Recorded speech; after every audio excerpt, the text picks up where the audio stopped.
മോൺസിനിയർ, ഇന്നലെ വന്ന ആ മനുഷ്യൻ മതിൽ ചാടി ഇടവഴിയിലൂടെ ഓടിപ്പോയി. അവൻ നമ്മുടെ വെള്ളി സമ്മാനങ്ങൾ കട്ടു. മാഡം മക്ലർ, ഞാനൊന്ന് ചോദിച്ചോളട്ടെ, ആ വെള്ളിപ്പാത്രങ്ങൾ അത് നമ്മളുടേതായിരുന്നു?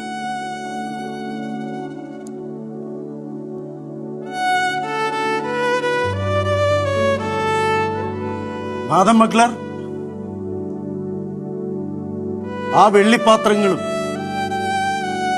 ആ വെള്ളി മെഴുകുതിരിക്കാലും ഇത്രയും കാലം നമ്മൾ നോക്കിയത്, അത് സൂക്ഷിച്ചത് ഒട്ടും ശരിയല്ല. അത് പാവങ്ങളുടേതാണ്. ആ വന്ന മനുഷ്യൻ ആരായിരുന്നു? കാഴ്ചയിൽ തന്നെ ഒരു പാവം. ഒരു മഴക്കാലത്ത് ഒരു പണിയുമില്ലാതെ മുഴുപട്ടിണിയിലായപ്പോ എന്റെ സഹോദരിയുടെയും കുഞ്ഞുങ്ങൾക്കും വിശപ്പടക്കാൻ വേണ്ടി ബേക്കറിയിൽ ഞാനൊരു കഷ്ണം റൊട്ടി മോഷ്ടിച്ചു. ആ കുറ്റത്തിന് 5 വർഷം ജയിലിൽ കിടന്നു. എന്റെ ഉറ്റവരെ കാണാനായി ഞാൻ 3 വട്ടം ജയിലിൽ ചാടി. അങ്ങനെ ആകെ 19 വർഷങ്ങൾ എനിക്ക് ജയിൽ ശിക്ഷ അനുഭവിക്കേണ്ടി വന്നു. ശിക്ഷ കഴിഞ്ഞ് പുറത്തിറങ്ങി എനിക്ക് ആരും ഒരിടം തന്നില്ല. ഒരിടമില്ലാതെ ഞാൻ ഈ തെരുവിലൂടെ ഇങ്ങനെ അലഞ്ഞു നടന്നു. ഒടുവിൽ അലഞ്ഞലഞ്ഞ് ഇന്നലെ ഞാൻ ഇവിടെ എത്തിച്ചേർന്നു. ഇതൊരു സത്രമാണെന്നാണ് എനിക്ക് തോന്നിയത്. ഇവിടുത്തെ അദ്ദേഹം വളരെ മാന്യമായി എന്നോട് പെരുമാറുകയും മറ്റു വിശിഷ്ട അതിഥികൾക്ക് കൊടുക്കുന്നത് പോലെ വെള്ളിപ്പാത്രത്തിൽ എനിക്ക് ആഹാരവും അദ്ദേഹത്തിന്റെ മുറിക്കടുത്ത് എനിക്ക് കിടക്കാനൊരിടവും തന്നു. ഒരു കഷ്ണം റൊട്ടി, ഒരു കോപ്പ പാലിൽ മുക്കി കഴിക്കുന്നതിന് മരം കൊണ്ടുള്ളൊരു മുള്ളോ കയ്യിലോ അതൊന്നും ആവശ്യമില്ല. പിന്നെ എന്തിനാണ് എനിക്ക് ഈ വെള്ളിപ്പാത്രങ്ങൾ? മോഷണ മുതലുമായി പോലീസ് എന്നെ വീണ്ടും ഇവിടെ കൊണ്ടുവന്നു. അപ്പോഴാണ് ഞാൻ അറിഞ്ഞത് അദ്ദേഹം വലിയ മെത്രാനാണ്. അദ്ദേഹം ഒരു കാര്യം കൂടി പറഞ്ഞു, ഇതെല്ലാം തന്റെ ഇഷ്ടപ്രകാരം എനിക്ക് തന്നതാണെന്ന്.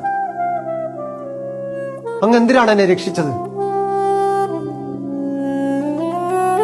നീ എന്റെ സഹോദരനാണ്.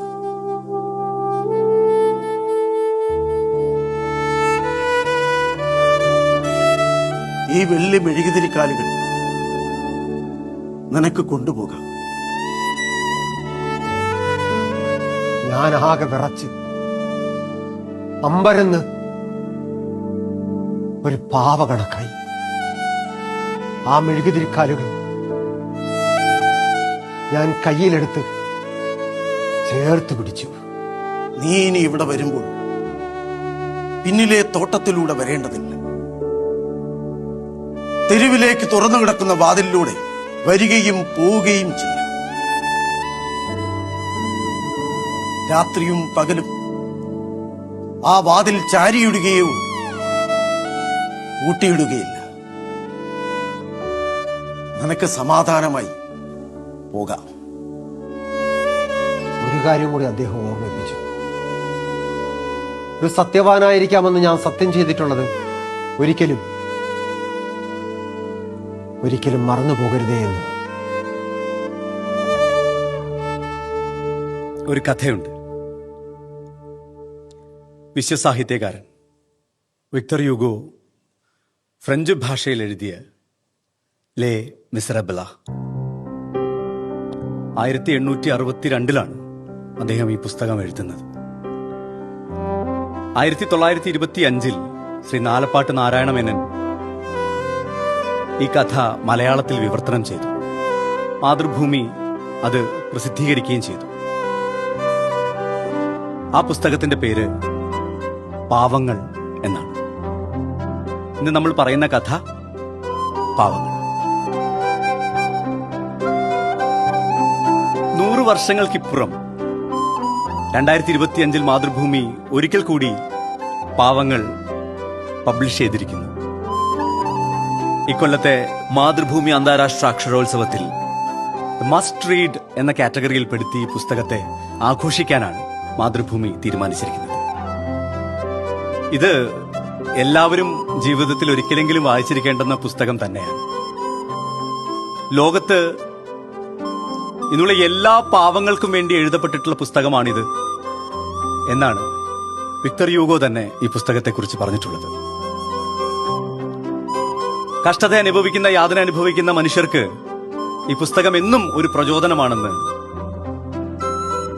നിരവധി സാഹിത്യകാരന്മാർ പറഞ്ഞിരിക്കുന്നു. പൗലോ കൊയ്ലോ പോലും അങ്ങനെയാണ് അഭിപ്രായപ്പെട്ടിട്ടുള്ളത്. നെൽസൺ മണ്ടേല അദ്ദേഹത്തിന്റെ ജയിൽ ജീവിതത്തിൽ എനിക്ക് പ്രത്യാശയുടെ കിരണങ്ങൾ സമ്മാനിച്ചത് വിക്ടർ യൂഗോയുടെ ലേ മിസറബിള എന്ന പുസ്തകമാണെന്ന് പറഞ്ഞിരിക്കുന്നു. എന്തിന് മലയാള സാഹിത്യത്തിലേക്ക് വരികയാണെങ്കിൽ ശ്രീ തകഴിയും എസ് കെ പൊറ്റക്കാട്ടും എം ടിയും ഉൾപ്പെടെയുള്ള ആളുകൾക്ക് എഴുതാനുള്ള പ്രചോദനം ഈ പുസ്തകമാണ് നൽകിയത്. നമ്മളൊക്കെ എപ്പോഴും അടിക്കടി പറയാറില്ലേ, അവൻ വായിൽ വെള്ളിക്കൈയിലുമായി ജനിച്ചവനാണെന്ന്. ആ പ്രയോഗം പോലും ഈ പുസ്തകത്തിൽ നിന്നുണ്ടായതാണ്. കഥ കേൾക്കാം. പാവങ്ങൾ.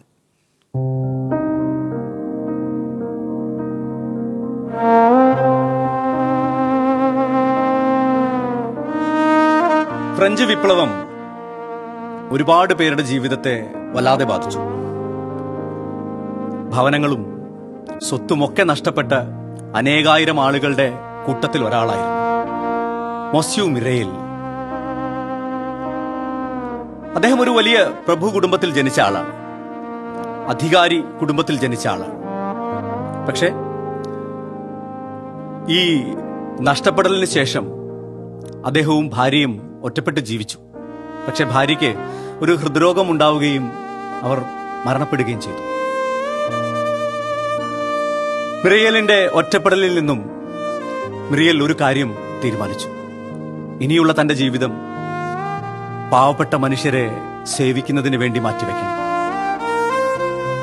മനുഷ്യ നന്മയ്ക്ക് വേണ്ടി ജീവിക്കണം എന്ന് മിറിയൽ തീരുമാനമെടുക്കുന്നു. അദ്ദേഹം ഒരു പുരോഹിതനായി മാറുന്നു.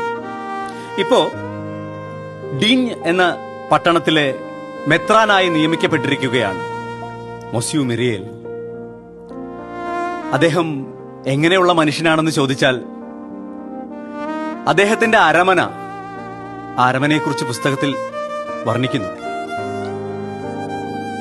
വലിയ മുറികളും വലിയ വാതിലുകളും ജനലുകളുമുള്ള ഏകദേശം 100ഓളം ആളുകൾക്ക് താമസിക്കാൻ കഴിയുന്ന വലിയ അരമന. അരമനയിൽ അദ്ദേഹവും അദ്ദേഹത്തിന്റെ അനുജത്തിയും മാഡം മഗ്ലർ എന്ന പേരുള്ള ഒരു പരിചാരികയും മാത്രമാണ് കഴിഞ്ഞിരുന്നത്. പാവങ്ങളെല്ലാം സന്ദർശിക്കുന്ന കൂട്ടത്തിൽ ഒരു ദിവസം തൊട്ടടുത്തുള്ള ഒരു ആശുപത്രി മെത്രാൻ സന്ദർശിക്കുന്നു. അവിടെ ഏകദേശം 28ഓളം രോഗികളുണ്ട്. അവിടുത്തെ സൂപ്രണ്ടിനെ വിളിച്ച് അദ്ദേഹം തിരക്കി, ഇവിടെ എങ്ങനെയാണ് സ്ഥിതികളൊക്കെ? അപ്പം അദ്ദേഹം പറഞ്ഞു, ഇവിടെ എല്ലാവർക്കും ഉള്ള ഇടമില്ല, അത് കാരണം ഉണ്ടാവുന്ന രോഗമൊക്കെ പെട്ടെന്ന് എല്ലാവർക്കും പിടിപെടുന്നു. ആ മെത്രാൻ ആശുപത്രി സൂപ്രണ്ടിനോട് ചോദിച്ച ചോദ്യം എങ്ങനെയാണ്, നിങ്ങൾ എന്തിനാണ് എൻ്റെ വീട്ടിൽ താമസിക്കുന്നത്? നിങ്ങൾക്ക് താമസിക്കാനുള്ള വീടിതാ അപ്പുറത്ത് ഒരുങ്ങിക്കിടക്കുന്നു. അദ്ദേഹത്തിൻ്റെ അരമനയിലേക്ക് ആ ആശുപത്രി മാറ്റുകയും അവർ 3 പേരും ഈ ആശുപത്രിയിലേക്ക് താമസം മാറ്റുകയും ചെയ്യുന്നു. പിന്നീട് ഒരിക്കൽ ഒരു കുറ്റവാളി അയാളുടെ വധശിക്ഷ നടപ്പാക്കേണ്ടുന്ന ദിവസമാണ്. അന്ന് അയാൾക്ക് അന്ത്യകർമ്മങ്ങൾ ചെയ്തു കൊടുക്കുന്നതിന് ജയിലിലെ പാതിരി അസുഖം മൂലം ലീവ് എടുത്തു പോയത് കാരണം ആരുമില്ലാതിരുന്നു. ഈ വിവരമറിഞ്ഞ് മെത്രാൻ അദ്ദേഹം തീരുമാനിച്ചത് ഇങ്ങനെയാണ്, ആ ചടങ്ങ് ചെയ്യാൻ, ആ കർമ്മം ചെയ്യാൻ ഞാനാണ് വിധിക്കപ്പെട്ടിട്ടുള്ളത്. ആ രാത്രി മുഴുവനും ആ കുറ്റവാളിയോടൊപ്പം അദ്ദേഹം കഴിഞ്ഞു. ഭക്ഷണം കഴിക്കാതെ അയാൾക്ക് വിളമ്പിക്കൊടുത്ത്, അയാൾക്ക് വെള്ളം കൊടുത്ത്, അയാളെ കെട്ടിപ്പിടിച്ച് ആശ്വസിപ്പിച്ച് അയാളോട് നല്ല വാക്കുകൾ പറഞ്ഞു. മെത്രാൻ കെട്ടിപ്പിടിക്കുമ്പോഴെല്ലാം തന്റെ പാപങ്ങൾ മുഴുവനും കഴുകിക്കളയുന്ന രീതിയിൽ അയാൾ കരഞ്ഞു. ഒടുവിൽ അയാളുടെ കഴുത്തിൽ തൂക്കുകയർ വീഴുന്ന സമയത്ത് മെത്രാൻ ഉറക്കെ വിളിച്ചു പറഞ്ഞു, മനുഷ്യർ കൊല്ലുന്നവരെ ദൈവം ജീവിപ്പിക്കും. സഹോദരങ്ങൾ ഉപേക്ഷിച്ചാലും ഈശ്വരൻ അവർക്ക് തുണയേകും. ഈശ്വരവിശ്വാസത്തിൽ ഓരോരുത്തരും പ്രതീക്ഷയിലേക്ക്, പ്രത്യാശയിലേക്ക്, ജീവിതത്തിലേക്ക് കടന്നു വരണം എന്നാണ് അദ്ദേഹം പറഞ്ഞത്. ഈ മെത്രാന്റെ വസതിയിലേക്കാണ് ഒരു ദിവസം രാത്രി റാങ്വൽ റാങ് എത്തിച്ചേരുന്നത്. ഈ റാങ്വൽ റാങ് എന്ന പേര് നമ്മൾ കൂടുതലും കേട്ടിട്ടുണ്ടാവുക ജീൻവാൽജീൻ എന്നായിരിക്കും. അതിന്റെ യഥാർത്ഥ ഫ്രഞ്ച് ഉച്ചാരണം റാങ്വൽ റാങ് എന്നാണെന്ന് തോന്നുന്നു. പുസ്തകത്തിൽ അങ്ങനെയാണ് എഴുതിയിട്ടുള്ളത്. നമുക്ക് റാങ്വൽ റാങ് എന്ന് തന്നെ അദ്ദേഹത്തെ വിളിക്കാം. റാങ്വൽ റാങ്ങിന്റെ കഥ നമ്മൾ കുറച്ചു മുമ്പ് കേട്ടതാണ്. മെത്രാന്റെ വസതിയിൽ എത്തിയതിനു ശേഷമാണ് അയാൾ പറയുന്നത്, ഞാനൊരു കുറ്റവാളിയാണ്, കൊടും കുറ്റവാളി. ഇതാ എന്റെ കയ്യിലുള്ള ഈ മഞ്ഞ പാസ്പോർട്ട് നോക്കൂ, ഇതിൽ ഞാൻ ഒരു കൊടും കുറ്റവാളിയാണെന്ന് എഴുതിയിട്ടുണ്ട്. അത് കാരണം എനിക്ക് ഒരിടത്തും ജോലി ലഭിക്കില്ല, ആരും എനിക്ക് ഭക്ഷണം തരില്ല. പക്ഷെ അങ്ങ് എന്നോട് സ്നേഹവും കരുണയും കാണിക്കുന്നു. അപ്പോ മെത്രാൻ പറഞ്ഞ മറുപടി, നിന്നെ എനിക്ക് അറിയാം. എന്നെ എങ്ങനെ അറിയാം? നീ എന്റെ സഹോദരനാണ്. ആ വാക്കിന് വലിയ അർത്ഥമുണ്ട് കേട്ടോ. നമ്മളിപ്പോ വെറുതെ പറയുന്നത് പോലെയല്ല. ഒരു സഹോദരനായി തന്നെയാണ് മെത്രാൻ അദ്ദേഹത്തെ കണ്ടതും തൊട്ടടുത്ത് കിടന്നുറങ്ങാൻ അനുവദിച്ചതും. വെളുപ്പിന് 2 മണിക്ക് പള്ളിയിൽ മണിയടിച്ചപ്പോൾ റാങ്വൽ റാങ് ഉണർന്നു. അവന്റെ മനസ്സിൽ അത്താഴം കഴിച്ച് ആ വെള്ളിപ്പാത്രങ്ങളും കയ്യിലും മുള്ളും ഒക്കെയായിരുന്നു. വൃത്തികേട് കൊണ്ടാണ് അവനത് മോഷ്ടിച്ച് അവിടുന്ന് കടന്നു കളയുന്നു. പിറ്റേ ദിവസം പോലീസുകാർ അവിടെ എത്തുമ്പോൾ അത് ഞാൻ അവന് സമ്മാനിച്ചതാണെന്ന് ഒരു കൂസലുമില്ലാതെയാണ് മെത്രാൻ പറയുന്നത്. അവിടെ നിന്ന് പോകുമ്പോ റാങ്വൽ റാങ് ഒരു പ്രതിജ്ഞ ചെയ്തിട്ടുണ്ടായിരുന്നു, ഞാൻ ഇനി ഒരു സത്യവാനായി ജീവിക്കും എന്ന്.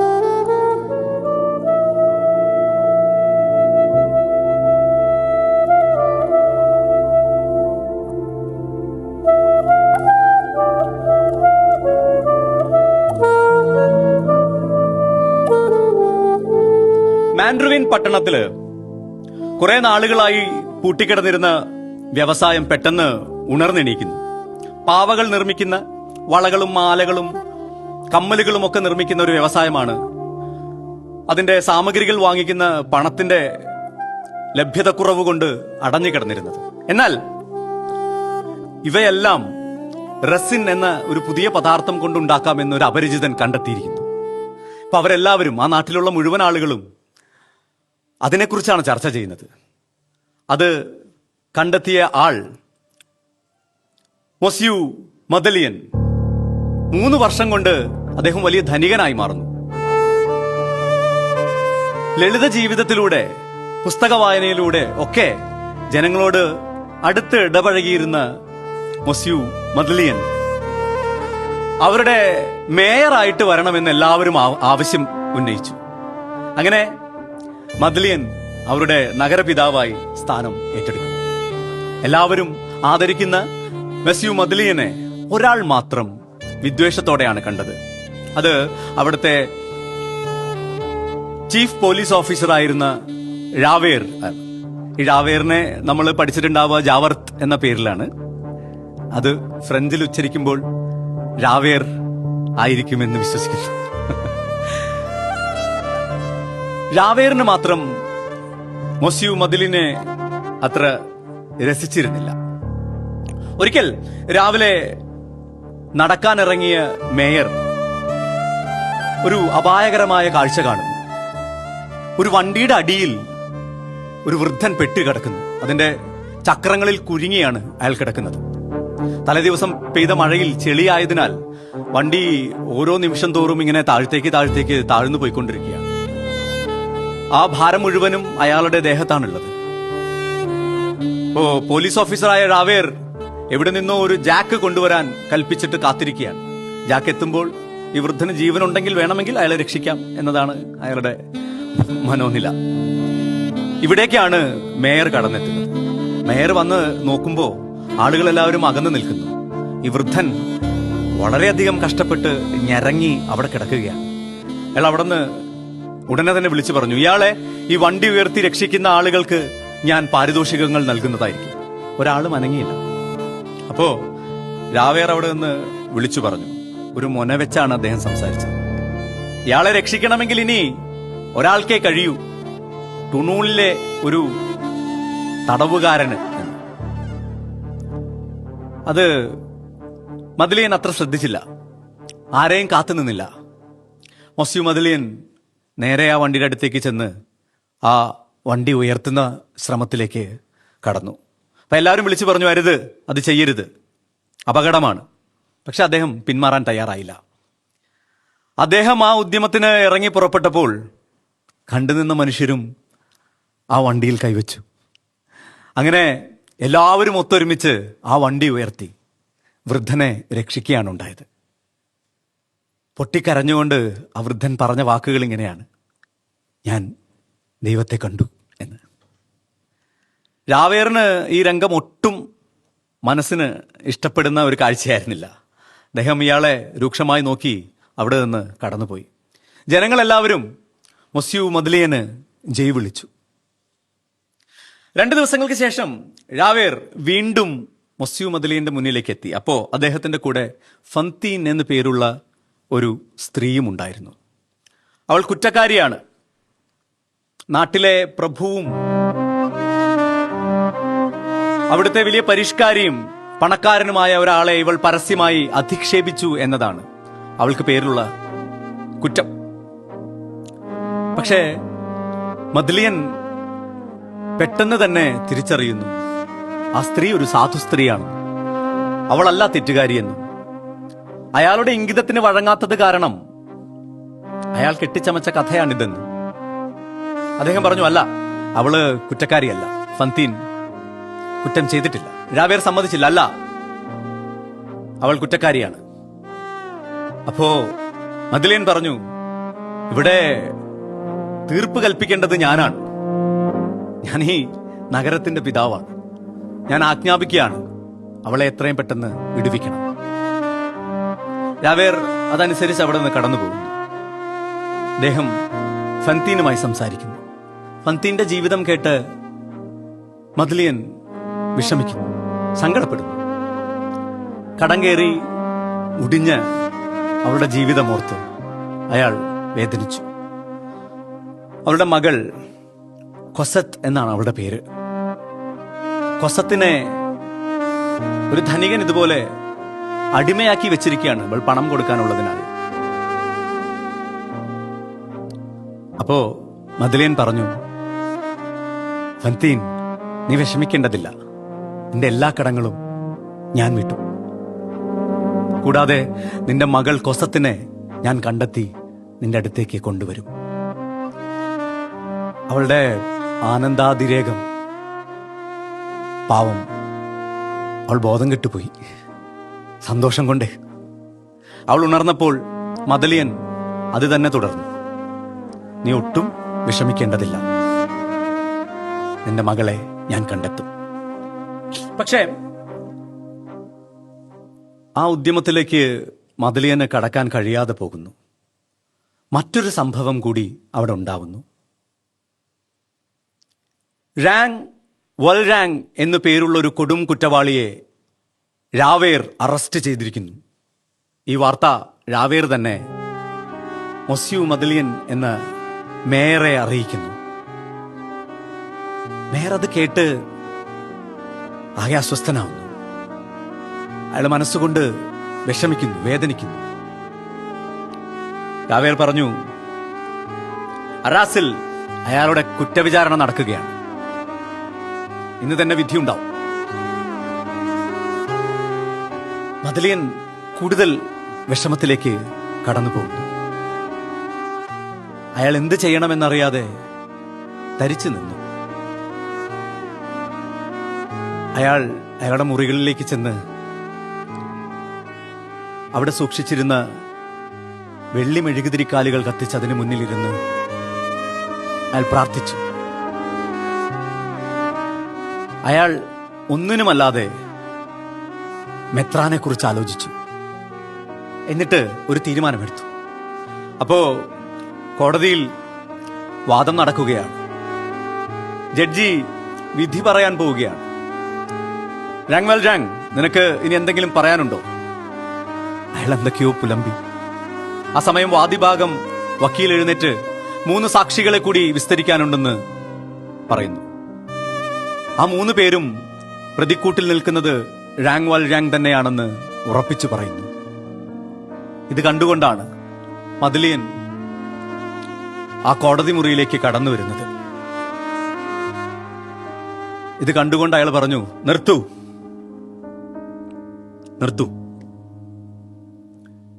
അന്ധരായ സാക്ഷികളെ, നിങ്ങൾ ഇങ്ങോട്ട് നോക്കൂ. ഞാൻ നിങ്ങളുടെ മേയർ മൊസ്യു മദലിയനാണ്. എന്നെ നിങ്ങൾക്ക് മനസ്സിലായില്ല? എങ്കിൽ കേട്ടോളൂ, ഞാനാണ് രാങ് വൽജാങ്. അപ്പോ കൂടിയിരുന്ന മുഴുവൻ ആളുകളും സ്തംഭിച്ചു. ന്യായാധിപൻ പറഞ്ഞത് ഇവിടെ ഒരു ഡോക്ടർ ഉണ്ടെങ്കിൽ ഒന്ന് എഴുന്നേൽക്കണം എന്നാണ്. മദലിയൻ പറഞ്ഞു, ഇല്ല, എനിക്കൊരു വൈദ്യസഹായത്തിന്റെയും ആവശ്യമില്ല. എനിക്കൊരു ബുദ്ധിമാന്യവും സംഭവിച്ചിട്ടില്ല. ഞാനാണ് രാങ് വൽജാങ്. ന്യായാധിപൻ തുടർന്നു. അയാൾ പറഞ്ഞു, നിങ്ങൾക്ക് ഈ പ്രതിയോടുള്ള അനുകമ്പ കുറച്ച് കൂടിപ്പോയി എന്ന് തോന്നുന്നില്ലേ? നിങ്ങൾ എന്താണ് പുലമ്പുന്നത്? ഇല്ല, ഞാൻ തന്നെയാണ് രാങ് വൽജാങ് എന്ന് ഞാൻ തെളിയിക്കാം. അയാൾ ജയിലിലെ സംഭവങ്ങൾ വിവരിച്ചു. എന്നിട്ട് സാക്ഷികളായിരുന്ന ഒരാളോട് അയാൾ ചോദിച്ചു, നിങ്ങളുടെ ഇടത് കൈത്തണ്ടയിൽ 1815 മാർച്ച് 1 എന്ന് പച്ച കുത്തിയിട്ടില്ലേ? അയാൾ ഞെട്ടിപ്പോയി. അയാള് കൈ ഉയർത്തി ആ എഴുത്ത് കാണിച്ചു കൊടുത്തു. അങ്ങനെ അത് ഉറപ്പിക്കപ്പെടുന്നു. അയാൾ തന്നെയായിരുന്നു കൊടും കുറ്റവാളിയായ രാങ് വൽജാങ്. രാങ് വൽജാങ് ന്യായാധിപനോട് പറഞ്ഞു, ഞാൻ ഇപ്പോൾ ഇവിടുന്ന് പോവുകയാണ്. നിങ്ങൾക്ക് എപ്പോ വേണമെങ്കിലും എന്നെ അറസ്റ്റ് ചെയ്യാം. അദ്ദേഹം നേരെ പോയത് ഫന്തീന്റെ അടുത്തേക്കാണ്. ഫന്തീൻ സുഖമില്ലാതെ ആശുപത്രിയിലായിരുന്നു. അവളുടെ അടുത്ത് അദ്ദേഹം ചെന്നിരുന്നപ്പോ പിന്നിൽ രാവേർ വന്നു. രാവേറിനെ കണ്ട് ഫന്തീൻ വീണ്ടും ഭയന്നു. അപ്പോ രാങ് വൽജാങ് പറഞ്ഞു, നീ ഭയപ്പെടണ്ട, രാവേർ ഇപ്പോൾ വന്നിരിക്കുന്നത് എന്നെ അറസ്റ്റ് ചെയ്യാനാണ്. ആ രംഗം കണ്ടു നിൽക്കാൻ കഴിയാതെ ഫന്തീൻ ഹൃദയം പൊട്ടി മരിക്കുകയാണ് ഉണ്ടായത്. കട്ടിലിന്റെ ഇരുവശങ്ങളിലേക്കും വീണ് കിടന്നിരുന്ന ഫന്തീന്റെ 2 കൈകളും മദലിയൻ സ്വന്തം കയ്യിലെടുത്ത് അതിൽ ചുംബിച്ചു. എന്നിട്ട് രാവേറിനോട് പറഞ്ഞു, ഇവരുടെ മരണത്തിന് ഉത്തരവാദി നീയാണ്. രാവേർ പറഞ്ഞു, മതി, വിഡ്ഢിത്തം പറഞ്ഞതൊക്കെ മതിയാക്കാം. വരൂ, ഞാൻ നിന്നെ അറസ്റ്റ് ചെയ്യാൻ വന്നതാണ്. അങ്ങനെ രാങ് വൽജാങ് വീണ്ടും തടവിലേക്ക് പോന്നു.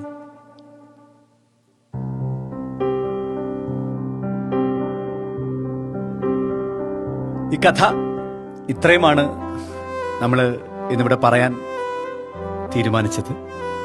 കഥ ഇവിടുന്ന് അങ്ങോട്ടും വളരുന്നു. രാങ് വൽജാങ് വീണ്ടും ജയിൽ ചാടും. രാങ് വൽജാങ് കൊസത്തിനെ കണ്ടെത്തും. രാങ് വൽജാങ് മരിയൂസുമായുള്ള അവളുടെ വിവാഹം നടത്തും. പാവങ്ങളെന്ന ഈ കഥ മനുഷ്യനിൽ ഇനിയും വറ്റിപ്പോയിട്ടില്ലാത്ത നന്മയെ കാട്ടിത്തരുന്നു. എല്ലാവരും പാവങ്ങൾ എന്ന ഈ പുസ്തകം വാങ്ങി വായിക്കണം. അത് നിങ്ങളെയും തീർച്ചയായും നന്മയുടെ ഭാഷയിൽ മനസ്സിൽ ഒരു കുളിര് പോലെ സ്പർശിക്കും എന്നെനിക്ക് ഉറപ്പുണ്ട്. എല്ലാവർക്കും ഒരിക്കൽ കൂടി നന്ദി. Thank you. നമുക്ക് വേണ്ടി മെത്രാനായും റാങ്വൽ റാങ്ങായും വേദിയിലെത്തിയ പ്രിയപ്പെട്ട രാജേഷ് ചേട്ടനെയും, രാജേഷ് ശർമ്മ, അമൽ രാജ്, രണ്ടുപേരെയും ഹൃദയത്തിന്റെ ഭാഷയിൽ സ്നേഹത്തോടെ ആദരവോടെ ഞാൻ ക്ഷണിക്കുകയാണ്.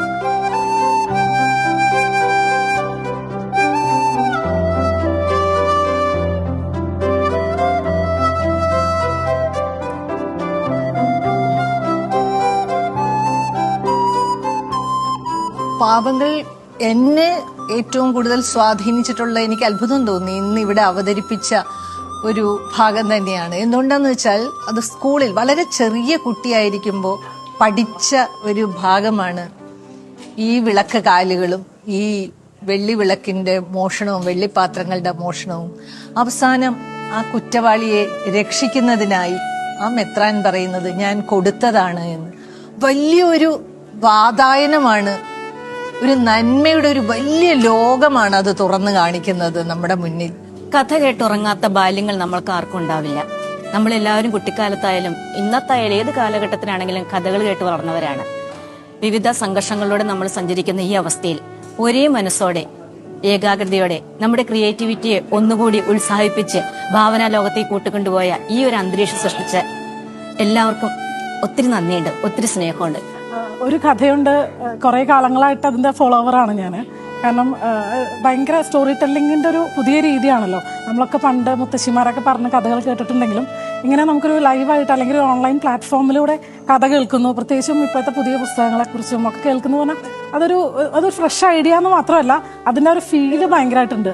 ഞാൻ പ്രിയനെൻ്റെ സുഹൃത്തുമാണ്, പ്രിയനോട് ഞാൻ പറയാറുണ്ട് നിനക്ക് പറ്റിയ പണി ഇതാണെന്ന്. ഒരു കഥ കേട്ട് ഇരിക്കുകയാണ്. തീർച്ചയായിട്ടും അത് പ്രിയന്റെ വാക്കുകളിലൂടെ കേൾക്കുമ്പോൾ ലിറ്ററലി ആ കഥ വായിച്ച പോലെ തന്നെയാണ്. പ്രിയ അത് കൊണ്ട് എത്തിച്ച ഒരു സ്ഥലം എന്ന് പറഞ്ഞാലും വീണ്ടും ഇനി അതിലേക്ക് ഒരുപാട് കേൾക്കാനും അതിനെക്കുറിച്ച് വായിക്കാനും ഒക്കെയുള്ള ഒരു താല്പര്യം പെട്ടെന്ന് ഈ ഒരു പെർട്ടിക്കുലർ ഷോ കഴിഞ്ഞപ്പോൾ എനിക്ക് വളരെയധികം ഫീൽ ചെയ്തു. ഇങ്ങനെയുള്ള പുസ്തകങ്ങളോ ഇതൊക്കെ അടുത്തൊരു തലമുറയിലേക്ക് അല്ലെങ്കിൽ ഒരു 4 തലമുറയ്ക്ക് അപ്പുറം പോലും ഒരു ആർക്കൈവായിട്ട് വെക്കാൻ പറ്റുന്ന ഒരു ഡിജിറ്റൽ ഫോം ആയിട്ട് എടുത്തു വെക്കുക എന്ന് പറയുന്നത് തന്നെ ഒരു വലിയ ഗംഭീരമായ ഒരു ഇനീഷ്യേറ്റീവാണ്. ഇപ്പോൾ പാവങ്ങൾ എന്നുള്ള നോവലിൻ്റെ വിശേഷങ്ങൾ ഞാൻ കുട്ടികളായിട്ട് ഇങ്ങനെ ഒരു ഇൻട്രൊഡക്ഷൻ പോലെ ഇങ്ങനെ പറയുകയാണ്. ഇപ്പോൾ ജീൽവാജിനെ കുറിച്ച് പറഞ്ഞു, മെത്രാനെ കുറിച്ച് പറഞ്ഞു, ജയിൽ ചാട്ടത്തെക്കുറിച്ച് പറഞ്ഞു, പിടിക്കപ്പെടുന്നതിനെ കുറിച്ച് പറഞ്ഞു, ജയില് കുറ്റം, ഇങ്ങനെയുള്ള കാര്യങ്ങളെല്ലാം വളരെ ചർച്ച ചെയ്ത് പോകുമ്പോഴത്തേക്കും കുട്ടികൾ പലരും ഇങ്ങനെ വളരെയധികം സങ്കടപ്പെടുന്നുണ്ടായി. അപ്പോൾ അവിചാരിതമായിട്ടൊരു പെൺകുട്ടി ഒന്ന് പൊട്ടിക്കരയുന്ന പോലെ തന്നെ പറയാം. അപ്പോൾ അവളിങ്ങനെ കരയുന്നപ്പോഴത്തേക്ക് ബാക്കിയുള്ള കുട്ടികൾക്ക് സങ്കടം വന്നു, കരയുന്നു. പെൺകുട്ടി എന്താണ് കരഞ്ഞെന്നുള്ള കാര്യം എനിക്കറിയാം. പെൺകുട്ടി കരഞ്ഞ് വേറെ ഒന്നുമല്ല, പെൺകുട്ടിയുടെ അച്ഛൻ ആ സമയത്ത് ജയിലിലാണ്. അപ്പോൾ അതുകൊണ്ടാണ് കുട്ടി കരഞ്ഞത്. അപ്പം അങ്ങനെ ഒരു അനുഭവം ഇത് എടുക്കുന്ന സമയത്ത് ഉണ്ടായിട്ടുണ്ട്. എന്തായാലും ജീൽവാൽജീനും മെത്രാനും എല്ലാം കുട്ടികൾ ഇത് പഠിച്ചുകൊണ്ടിരിക്കുന്ന കുട്ടികൾ അവരുടെ മരണം വരെ അവരുടെ മനസ്സിൽ നിന്ന് പോകുമെന്ന് എനിക്ക് തോന്നുന്നില്ല. പഠിപ്പിച്ച അധ്യാപനം എന്ന നിലയിൽ എനിക്കത് വളരെയധികം സന്തോഷമുള്ള കാര്യമാണ്.